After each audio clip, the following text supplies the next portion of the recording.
بسم اللہ الرحمن الرحیم۔ لوگ نماز اس لیے شروع کرتے ہیں، کہتے ہیں میں 5 نمازیں بھی پڑھتا ہوں، میں صدقات بھی کرتا ہوں، کام میرا پھر نہیں چلتا۔ تو میں کہتا ہوں تمہیں پتہ ہی نہیں، نمازی کے لیے تو آزمائش ہے، جتنا جتنا ایمان کامل اتنی آزمائش بھی زیادہ۔ اور یہ میں اپنے پاس سے نہیں کہہ رہا، حضرت ابو سعید خدری رضی اللہ تعالیٰ عنہ فرماتے ہیں میں نبی پاک علیہ الصلوۃ والسلام کی خدمت میں حاضر ہوا اور حضور کے دست مبارک کو چومنے کے لیے میں نے اپنے ہاتھ جب آگے کیے تو تپش تھی، تیز بخار تھا نبی پاک کو۔ تو حضرت ابو سعید خدری رضی اللہ تعالیٰ عنہ ارشاد فرماتے ہیں کہ میں نے، یہ سنن ابن ماجہ میں موجود ہے، فرماتے میں نے عرض کیا یا رسول اللہ صلی اللہ علیہ وسلم اتنا تیز بخار؟ حضور فرمانے لگے ہم پر جو آزمائشیں آتی ہیں نا انبیاء پر، وہ عام لوگوں سے دگنا آتی ہیں۔ یہ تو لاڈلے ہیں، یہ تو محبوب ہیں اللہ کے۔ فرمایا عام لوگوں سے دگنی آزمائش آتی ہے، لیکن فرمایا ہمارا رب بڑا کریم ہے، ہمیں اجر بھی ڈبل ہی عطا کرتا ہے، ہمیں اجر بھی ڈبل ہی عطا کرتا ہے۔ تو حضرت ابو سعید خدری کہتے ہیں موقع اچھا تھا، میں نے ایک سوال بھی کر دیا، میں نے کہا یا رسول اللہ صلی اللہ علیہ وسلم بتائیے نا بھلا دنیا میں زیادہ آزمائشیں کن کو آتی ہیں؟ تو حضور فرمانے لگے سب سے زیادہ آزمائشیں اللہ کے انبیاء کو آتی ہیں، نبیوں کو آتی ہیں۔ حضور اس کے بعد فرمایا اس کے بعد جو ان کے زیادہ قریب ہوتا ہے اسے آتی ہیں۔ لوگ کیا سمجھیں گے امام حسن کی آزمائش کو؟ لوگ کیسے سمجھیں گے سیدنا امام حسین کی آزمائش کو؟ فرمایا جو ان کے زیادہ قریب ہوتا ہے اسے زیادہ آزمائش آتی ہے۔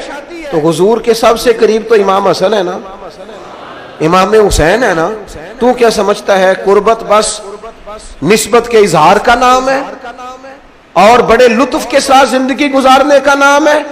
تو نبی پاک علیہ الصلوۃ والسلام نے فرمایا بات بڑی مزے کی ہے، فرمایا پھر اللہ کے بعض بندے تو ایسے ہوتے ہیں جنہیں اللہ فقر میں مبتلا کر دیتا ہے۔ فرمایا ان کے پاس صرف ایک چادر رہ جاتی ہے، اتنا فقر ان کے پاس آتا ہے، لیکن جو حدیث کے آخری لفظ ہے نا وہ وجد والے ہیں، وہ وجد والے ہیں، وہ سرور والے ہیں۔ ہمارا یہ مزاج ہوتا ہے کہ میٹھا میٹھا کھا جاؤ اور ذرا کڑوا آ جائے تو سویرے بھی رو شام بھی رو، حال ہی کوئی نہیں، غریبی بڑی، پریشانی بڑی، حضرت صاحب گھر سے بیماری جاتی نہیں۔ اور جناب کیا بتائیں، بعض لوگ تو ایسے ہیں جن کی بات سن کے لگتا ہے زندگی میں کبھی سوئی ہی نہیں، اتنے بڑے بڑے دکھ سناتے ہیں۔ او خدا کی رحمت کا بھی تو ذکر کرنا، خدا نے جو تیرے اوپر انعامات کیے ان کا بھی تو ذکر کرنا، ان کا تذکرہ ہی نہیں کر رہا میرا بھائی۔ نبی پاک علیہ السلام نے فرمایا ان لوگوں پر دکھ آتے ہیں پر قربان ہونے کو جی چاہتا ہے ان لفظوں پر۔ حضور فرمانے لگے وہ رب کی طرف سے آنے والے دکھ پر بھی اس طرح راضی ہوتے ہیں جس طرح تم میں سے کوئی راحت ملنے پر راضی ہوتا ہے، سکون والی چیز ملنے پر جس طرح تم راضی ہوتے ہو اس طرح وہ دکھوں پر بھی راضی ہوتے ہیں۔ دکھ قبول محمد بخشا، دکھ قبول محمد بخشا، پر ایک شرط لگائی چھوٹی سی میاں صاحب نے، انہوں نے کہا 100 دفعہ قبول ہے، دکھ 100 دفعہ قبول، دکھ قبول محمد بخشا پر راضی رہن پیارے۔